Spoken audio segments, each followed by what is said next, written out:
Hello friends, എല്ലാവർക്കും എൻ്റെ പുതിയ വീഡിയോയിലേക്ക് സ്വാഗതം. സബ്സ്ക്രൈബ് ചെയ്യാൻ മറക്കരുത്, അതുപോലെ തന്നെ ലൈക്ക് ചെയ്യണം.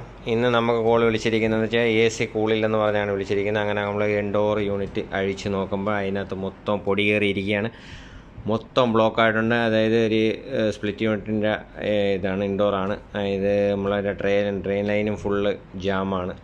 അപ്പോൾ നമുക്കത് വാഷ് ചെയ്യണം. അതിന് വാഷ് ചെയ്യാൻ വേണ്ടി നമ്മളതിൻ്റെ കവർ കാര്യങ്ങളെല്ലാം സെറ്റാക്കിയിട്ടുണ്ട്.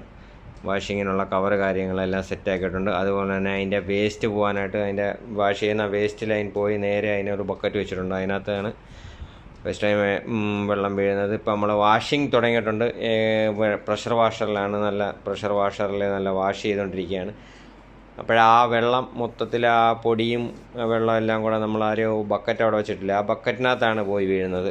അതിൻ്റെ ബ്ലോവറെല്ലാം ക്ലീൻ ചെയ്ത് അത് നേരെ ചെന്ന് അവിടെ ഒരു ബക്കറ്റ് വെച്ചിട്ടുണ്ട്. അപ്പോൾ ആ ബക്കറ്റിനകത്ത് ഫുള്ള് ബക്കറ്റ് ഫുള്ള് നിറഞ്ഞിട്ടുണ്ട്.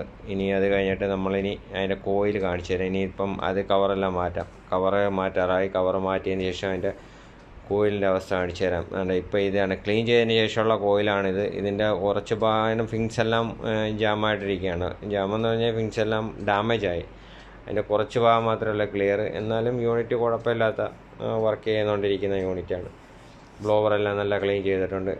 ഇതാണ് നമ്മുടെ കോയിലിൻ്റെ അവസ്ഥ. അതിൻ്റെ കുറച്ച് ഭാഗം കുഴപ്പമില്ല, നല്ല രീതിയിൽ ഇരിക്കുകയാണ്. പക്ഷേ കുറച്ച് ഭാഗത്ത് അതിൻ്റെ ഫിൻസ് ഡാമേജ് ആയിട്ടുണ്ട്. അപ്പം നമ്മളെല്ലാം ഏകദേശം എല്ലാം ചാലുവാക്കി, യൂണിറ്റ് ചാലുവായിട്ടുണ്ട്. ഇപ്പം ഏകദേശം നല്ല എയർ ത്രോ ഉണ്ട്, നല്ല കൂളിങ്ങും ഉണ്ട്. അപ്പം ഏകദേശം റൂമെല്ലാം നല്ല കൂളായിട്ടുണ്ട്. ഇനി പുതിയൊരു വീഡിയോയുമായി നമുക്ക് അടുത്ത വീഡിയോയിൽ കാണാം. ഓക്കെ.